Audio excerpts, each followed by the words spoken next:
최영문 목사님께서 오늘 총선을 앞두고 진보정당의 역할을 말한다 라는 제목으로 발제해 주실 텐데요. 큰 박수로 모시겠습니다.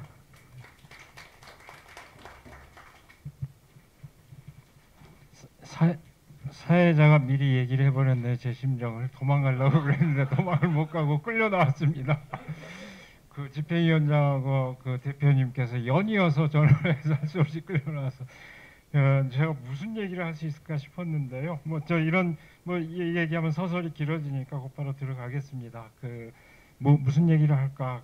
기독교인의 입장에서 어떤 진보 정치를 바라보는 어떤 원론적인 그런 얘기를 할 수도 있지만 지금 국면에서 그건 맥 빠지는 얘기가 될 것 같고 그 얘기는 또 다른 자리에서 적절할 것 같고 지금은 어쨌든 이 역동적인 국면에서 현재 정치 구도를 바라보는 시선 어떻게 그걸 파열내고 전진할 수 있을까 이런 것을 생각하는데 필요한 어떤 실마리를 던지는 것으로 저의 그 독창적인 것만은 아닙니다. 그리고 이미 앞에서부터 쭉 얘기해왔던 세 분의 얘기의 많은 부분이 이제 저도 공통적으로 같은 인식을 하고 있는 부분이 또 많다는 걸 확인을 했는데요. 일단 준비한 대로 간략히 말씀드리겠습니다. 그러니까 방금 말씀드린 것처럼 이미 이 총선이 전개되고 있는 이런 국면에서 진보 정당의 역할을 묻는 것이 과연 어떤 의미를 지닐까 그런 생각이 좀 들었습니다. 이미 게임의 규칙이 확정되고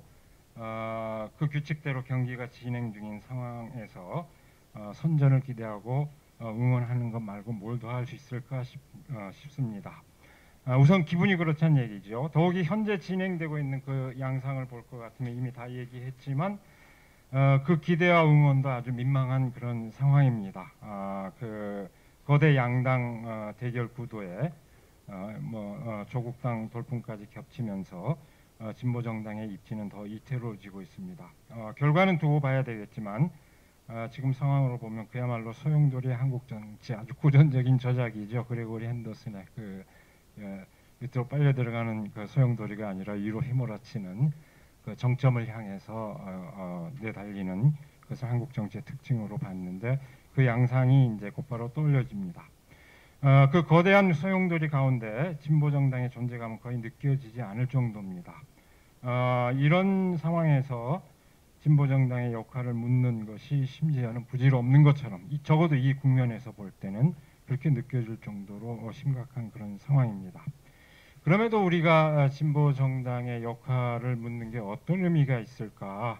제가 이 자리에서 실없는 소리를 할 수는 없고 어쨌든 저도 제가 이 자리에 끌려 나왔을 때는 뭔가 의미 있는 생각을 같이 나눠야 된다는 그런 생각으로 나왔는데요.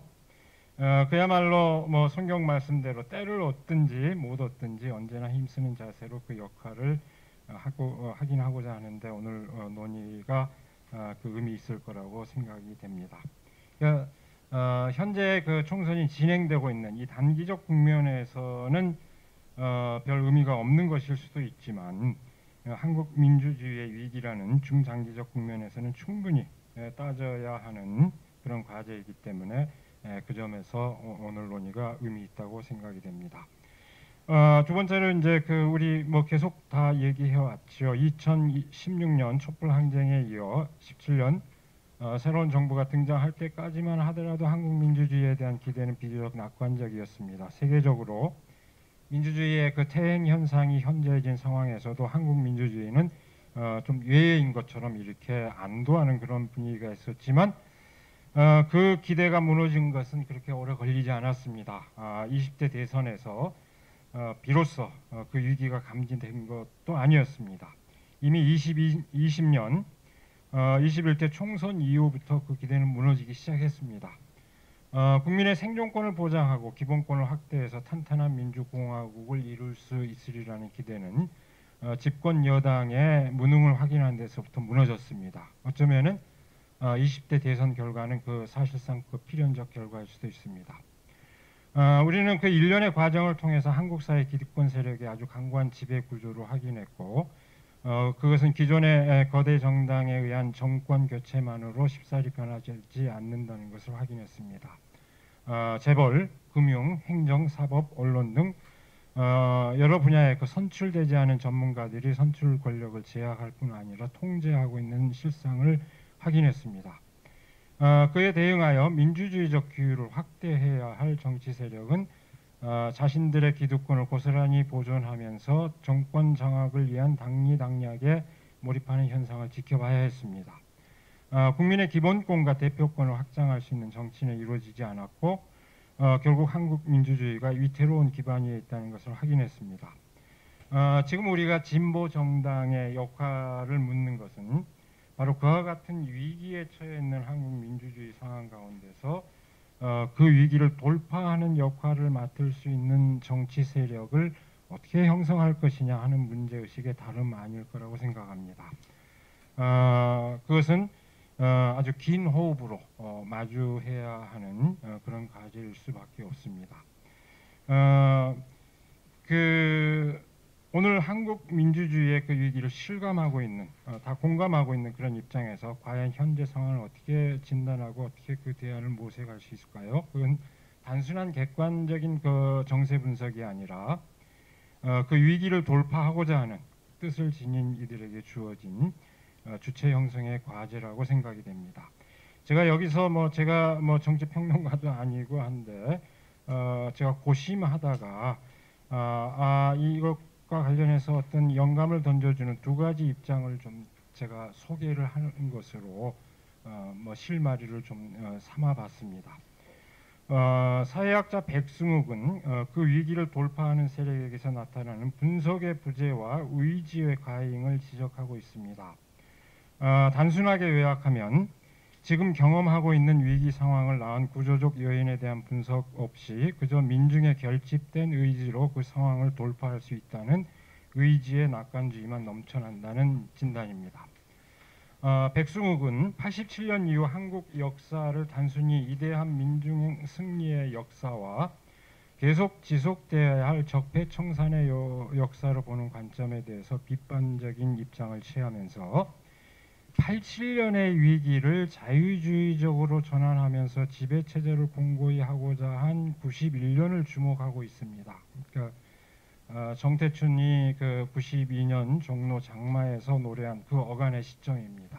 그러니까 저는 이제 이 문제의식이 중요하다고 생각이 들었는데요. 그러니까 87년 우리가 승리한 역사만 기억하고 그것을 재현하고자 하는 어떤 의지 모고 있지만 우리 잘 알고 있죠. 강경대군 그 죽음에서부터 유서대필 사건으로 끝나는 그 일련의 과정. 패배한 기억은 지워버리는 여기에 대해서 문제 제기를 하고 있다는 점에서 굉장히 저는 의미심장한 평가라고 생각합니다. 지배구조의 측면에서 보자면 준전시 체제 하에서 위로부터 중화공업화를 추진한 유신체제를 개방지향적 자유주의적 경제구조로 전환해야 하는 과제에 직면했던 시점이었습니다. 기억하는 대로 3당 통합은 그런 시도의 일환으로 등장했고 재별개혁의 시도가 부분적으로 그러나 더 진척되지는 않았지요. 이루어지기는 부분적으로 이루어졌습니다. 사회운동 세력은 그 상황에서 PD 3파 통합과 전노협 해설을 거치며 노동운동 현장에서 철수하고 합법적 혁신정당 운동으로 전환했습니다. 이 시기는 제도적 측면에서 두 가지 변화를 특징으로 합니다. 경제관리 측면에서 경제개발 5개년 계획이 종료되고 물론 사회발전 계획으로 이렇게 이름이 바뀌지요. 그 다음에 이제 기존의 경제개발과는 다른 그 계획이 종료되고 자유주의적 시장관리 방식이 자리를 잡았고 또한 공권력의 중심이 안기부에서 검찰로 이동하면서 법치의 제도화가 이루어졌습니다. 줄여 말하면 91년은 한국 자본주의 축적 구조를 유지하는 통치성의 수선기로서 경제적 자유주의와 법률 자유주의가 제도적 수선을 거쳐 새롭게 결합한 계기였습니다. 어쨌든 자본 축적 체제에 상응하는 법적 제도가 수선이 됐는데 거기에 상응하는 정치 세력은 기존의 정당 세력이든 운동 세력이든 거기에 대해서 적절하게 대응하지 못하는 그런 상황이 지속되고 있다 이렇게 보고 있습니다. 그래서 오늘의 정치적 위기가 그 유산의 기반 위에 있다고 진단합니다. 그래서 그로부터 나타나고 있는 민주주의의 그 위기에 대한 돌파는 그 구조에 대한 분석에 기반하고 그것을 내파할 수 있는 그 전략을 모색해야 한다는 것으로 저는 이해를 하고 있습니다. 그다음에 이제 또 다른 얘기인데요. 진보 정당의 몸담은 이력을 지닌 철학자 김상봉은 아주 최근에 나온 책이죠. 오늘 한국 민주주의 위기의 근원으로 영성의 부재를 꼽고 있습니다. 그 영성의 요체는 타인의 고통에 응답하는 사랑, 나와 전체가 하나라는 믿음으로 집약됩니다. 그 믿음이 병들었기에 현존하는 권력에 대한 비판과 부정에만 머물렀을 뿐 한국 민주주의가 공화국으로서 자기를 형성하지 못하는 한계에 직면했다는 얘기입니다. 김상봉은 동학혁명 이래 우리의 역사가 돌이킬 수 없는 구렁텅이로 빠져들지 않고 의미 있는 진보의 길을 걸을 수 있었던 것은 타인의 고통을 외면하지 않고 그 고통에 응답하고 모두의 선을 위해서 자기를 희생한 사람들이 이 땅에 많았기 때문이라고 평가합니다. 그렇게 해서 이루어진 한국 민주주의가 오늘날 심각한 이기 증상을 드러내고 있습니다. 김상봉 선생은 그 기점을 대개 80년대 이후부터 그렇게 됐다 이렇게 보고 있는데요. 정치가 상대를 폭력적으로 제거하거나 제압하려는 대결로서 사실상 내전 상태로 퇴행했다고 봅니다. 마치 한국 전쟁 이전의 적대적 대립 상태를 방불케 하는 그 지경에 지금 이르렀다 이렇게까지 보고 있습니다. 승패 전략 전술만 남은 정치 현실을 꼬집는 지적입니다. 정치를 영성과 관련시키는 문제의식은 아주 낯설게 느껴질 겁니다. 사실 우리 기독교인들의 입장에서도 누군가 이렇게 얘기했을 때 낯설게 느낄 수밖에 없는데 그러면서도 한편으로 이 기독교인의 입장에서는 또 솔깃하게 들리는 것도 사실입니다. 우리가 하고 싶은 얘기를 대신해 주네 하는 느낌. 김상봉 선생이 신학도 공부를 했습니다만 그렇게 느껴지는 측면도 있습니다. 그러나 이 주장은 특정한 신앙을 가진 이들을 향한 것이 아닙니다. 공동선을 위한 종교적 어떤 테두리에서 이렇게 협의화된 영성 개념이 아닙니다. 그런 것이 아니고 공동선을 위한 보편적 가치를 제시하지 못하는 정치적 주체들을 향한 주장이라는 점에서 새겨들어야 할 거라고 생각이 듭니다. 언뜻 보기에 두 주장은 전혀 공통점이 없어 보입니다. 오히려 상반된 의견을 얘기한 것처럼 보입니다. 한편은 의지의 과잉을, 한편은 의지의 결손을 말하는 것으로 보이기 때문입니다. 그러나 의지와 영성이 서로 대체될 수 있는 것이 아닌 만큼 단순 대립으로 보기는 어려울 것 같습니다. 서로 완전히 다른 접근 방법을 취하는 두 입장은 오히려 서로 접목 가능성이 있지 않을까. 물론 이 제안자들의 동의 여부하고는 상관없이 이건 제 판단입니다. 두 입장에서 현상을 바라보는 시선은 우선 놀랍게 일치하고 있습니다. 오늘 한국 정치가 적과 동지를 이분법으로 가르는 칼 슈미트적 정치 구도에 가깝다는 진단입니다. 그러니까 아까 말씀하셨죠. 마르크스주의적인 인식으로도 잘 분석이 되지 않는 하여간 그런 그 칼 슈미트적 의미에서의 그 정치 구도에 가깝다 이렇게 진단하고 있는 데서 두 사람이 일치합니다. 다만 한편에서는 분석의 부재를 한편에서는 영성의 부재를 지적하고 있는 점에서 그 차이가 확연하게 다릅니다.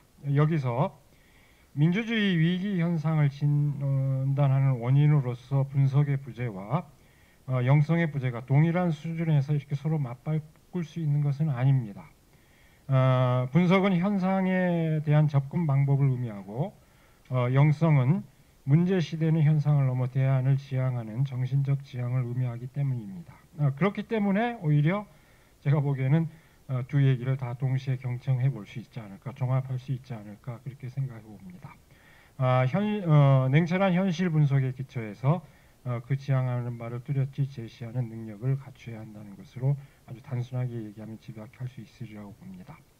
더 길게 얘기는 하지 않겠습니다. 어쨌든 되게 그렇게 방향만 생각했고요. 이 과제는 아주 장기적인 그런 과제에 해당할 수밖에 없습니다. 그러므로 다급한 선거 국면에서 그 누구에게든 잘 귀에 들어오기는 쉽지 않은 얘기입니다. 하지만 민주주의의 그 위기라고 불릴 만큼 심각한 그 문제를 노정하고 있는 현재 정치 구도를 바꾸기 위해서는 반드시 유의해야 할 과제가 아닐까 생각합니다. 마지막으로 이제 다 얘기하면 거듭 뼈아프게 지적하지 않을 수 없지만 소수 진보 정당들에게 오늘 22대 총선을 앞둔 그 오늘 상황은 아주 참담합니다. 이와 같은 상황을 맞이하지 않기 위해서는 최소한 국민 대표성을 제대로 드러낼 수 있는 선거제도 개혁이 이루어졌어야 했습니다. 이것은 최소한의 조건입니다. 그보다 더 앞서서 그 국민적 주권을 강화하는 헌법 개정과 헌법 개정이 반드시 됐어야 한다고 이미 뭐 30년 넘게 지속된 87년 그 헌법을 충분히 해야 되는데 묘하게도 그런 공감이 잘 형성이 되지 않습니다. 개정 그리고 더불어 국가보안법 폐지 또한 이루어져야 했습니다. 근데 어느 것도 이루어지지 않았습니다. 거대 양당 구도에서 소수 진보 정당의 역부족을 자인할 수밖에 없는 그런 현실입니다. 불행하게도 22대 총선이 끝난 이후에도 그 선거제도 개혁이 이루어질지는 상당히 불투명해 보입니다. 앞서 얘기했던 그 정치 구도가 당분간 상당한 생명력을 지닐 것으로 보이기 때문입니다. 혹시라도 만약에 조국 신당이 등장하면 처음으로 민주당보다 왼쪽에 든 제3의 정당이 등장한다. 이렇게 해서 새로운 가능성을 전망하는 시각도 있습니다. 모르겠습니다. 그런 어떤 의미 있는 변화가 가능할까요? 어쨌든 현재 상황으로 보면은 그렇게 낙관적으로 보이지는 않습니다. 어떻게 또 만들어가느냐에 또 달라지겠지만 어쨌든 이런 그 좀 비관적인 그런 상황인데 그런 거대 양당 구도 하에서 진보 정당의 역부족만을 탓하고 있을 수만은 없을 겁니다. 진보 정당 스스로 존재 의의를 드러낼 수 있는 노력이 필요할 것입니다. 그것은 사회 저변의 의지를 드러낼 뿐 아니라 그것이 보편적 공공선을 지향한다는 것을 설득할 수 있는 정책 제시의 과제를 포함합니다. 더불어 여러 정파들로 갈라져 있는 진보 정당의 현실 또한 돌아봐야 할 겁니다. 유권자들이 혼란스러워하다 못해서 외면해버리는 현실적 이유 가운데 하나입니다. 평범한 유권자들은 정파의 차이를 거의 알아차리지 못합니다. 우리 같은 사람도 헷갈릴 정도니까 제가 너무 순진하게 얘기하는지 모르겠습니다만 그리고 또 물론 연대 범위가 어느 것이냐 여기서 지금 또 차이가 있지만 어쨌든 가능한 한 대강의 그 정책에서 합의할 수 있는 진보 정당들이 통합하는 것이 지금 실험하고 있는 그런 연대를 포함해서 그래야만 그것이 그나마 존재감을 드러내는 하나의 방식이 되지 않을까 생각해 봅니다. 그래서 그야말로 자유주의의 한계를 돌파해내고자 분투하는 중량감 있는 진보 정당의 등장을 기대합니다. 저보고 한마디 오늘 얘기 주라면 전 이 얘기 오늘 그냥 하고 싶은 겁니다. 그런 적어도 우리 현실 정치에 그런 정당이 있어야 되지 않느냐. 그래야 희망이 있지 않느냐. 제 한마디를 뽑는다면 이 얘기로 압축을 하겠습니다. 그러나 이런 단기적인 문제, 국면, 그야말로 현재 소용돌이의 국면에서도 거시적인 전망을 견지하는 태도가 필요하다고 생각합니다. 이미 앞선 세 분이 다 유사한 얘기를 좀 하긴 했는데요.